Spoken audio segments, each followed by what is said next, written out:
After 2 days in Hunza Valley, it was time for me to head back to Hunza for the last leg of my journey. But first, we enjoyed a nice breakfast and went to see some of our host yaks. Usually at this time of the year, they are in the high pastures already. But Hazil had told me that some of his females had just given birth, so they had stayed in the valley. It was my first time seeing yaks, and I really found them beautiful and quite impressive. I was very happy to have seen some before leaving Shimsha, but we couldn't stay long as we had a lot of distance to drive today. Shortly after, we went back on Shimsha Road for 4 hours to reach Pasu again, where we stopped for lunch to try a local specialty, YAK Burgers. The restaurant we had lunch at was very cute, with a beautiful view on Pasu cones. The burger itself was pretty good. It was my first time having yak meat, and it tasted a lot like beef. But to be honest, after having seen yaks in Shimsha, it was a bit hard to eat for me. We didn't stay long there, as we had still a long way to go to get back to Karimabad. On the way, just before Atabal Lake, we stopped on the side of the road, as my guides wanted to show me a cool spot, not well known by tourists. So today we're still in Pasu, but we are leaving to go back to Hunza, to Karimabad. But before leaving, we are checking out like this suspension bridge that is very dangerous and very long, and yeah, it's all over a river. At this time of the year, the river current is not too strong, so it's okay. But yeah, it's like a wooden suspension bridge, and it supposedly is very impressive. So we'll check that out. To go there, you need to go an off-road kind of path and walk a little bit to get there. So let's check that out.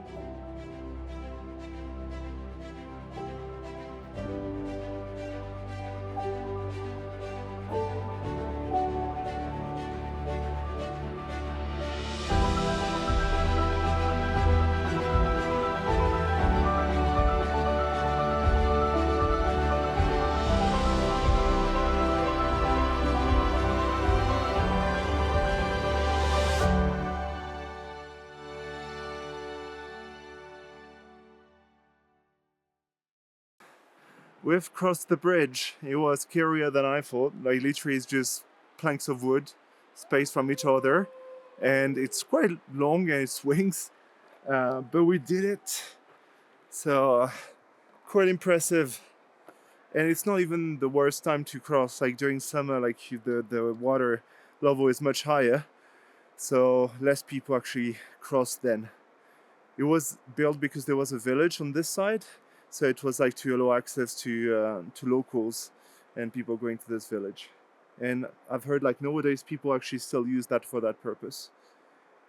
Saeed, my guide, decided that we should go for a hike to reach the town further down the valley called Hussaini, the bridge of which was super famous on social media. It was supposed to be an easy walk and only take 30 minutes, but it definitely proved challenging for the group of Korean tourists we had just met at the bridge. While we were hiking, our driver, Majid, went back to the car to drive to Hussaini in order to pick us up once we arrived there. The hike definitely stretched for longer than planned, but it was also very nice. On the way, we met all kinds of animals roaming freely,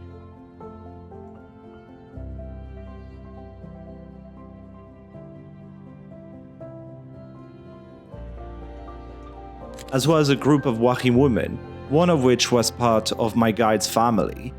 It was very impressive to see her, despite being more than 60 years old, with this heavy log of wood on her back, going through long distances. We then continued our hike, and soon after, we got in view of Hussaini and its bridge.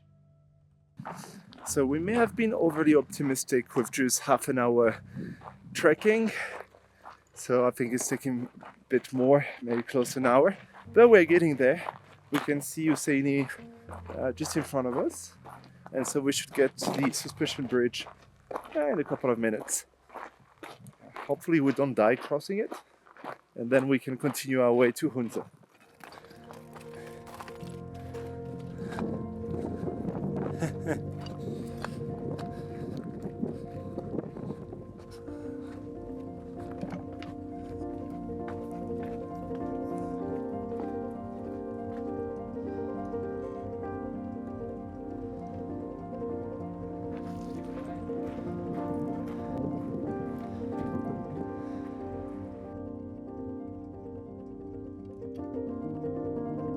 Hussaini Bridge was a lot easier to cross than the other bridge and was also much more popular among tourists.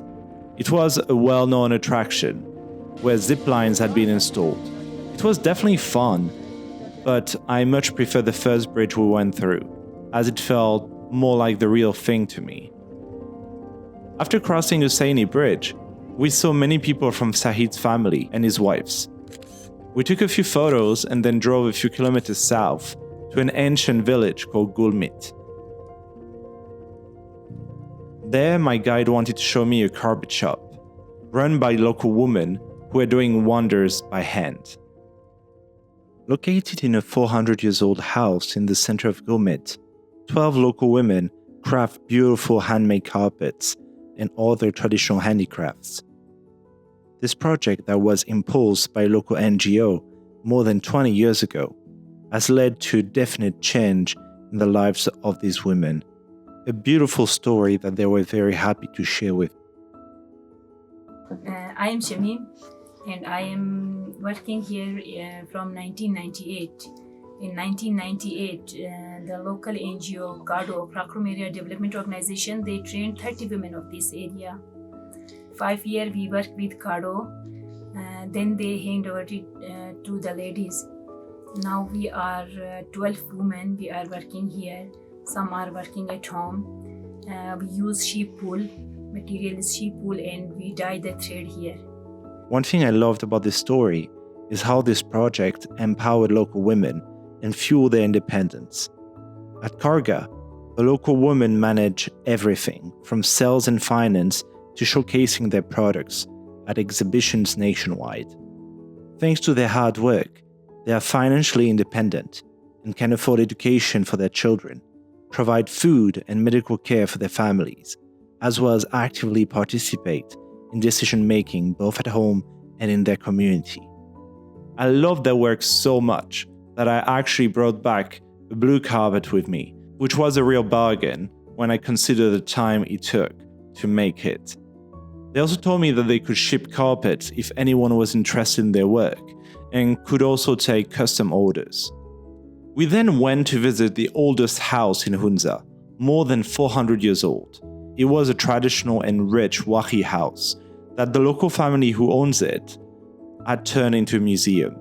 In this massive house, many artifacts showing the traditional culture of the region were exposed, including traditional clothes, weaving looms, musical instruments, and everyday tools. The overall architecture, with its central room and deeply ornamented woodwork, was similar to what I had discovered in Gilgit and Altit forts. Sahid, my guide, was happy to share his knowledge about the various objects that he had witnessed his family use when he was younger.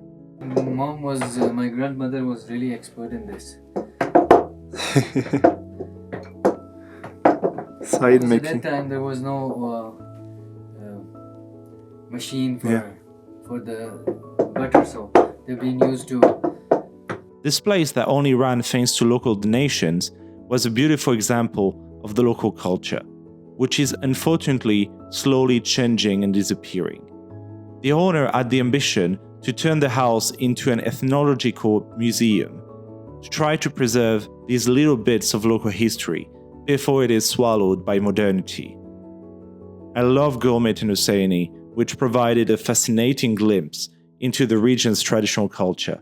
It was a wonderful experience to see that this culture was still vibrant and that the people are dedicated to preserving it. Before leaving Gulmit, I managed to take a few more portraits of the people of the village, and they are among my favorites from this trip. But soon enough, it was time to leave to go to Karimabad, where I had to buy some souvenirs, and from there, go to Gilgit, the capital of the region, for my last few days in Gilgit-Baltistan. A long and beautiful journey where I caught one last glimpse of Rakaposhi and Hunza. I hope you enjoyed this episode. We are getting to the end of this journey in northern Pakistan. I still have a few surprises left in the next couple of episodes. But if you enjoy it so far, don't hesitate to watch the previous videos that were done. And don't forget to like and subscribe, as this definitely supports the channel. On this, I wish you a great day and see you soon for more adventures in Pakistan. Tschüss!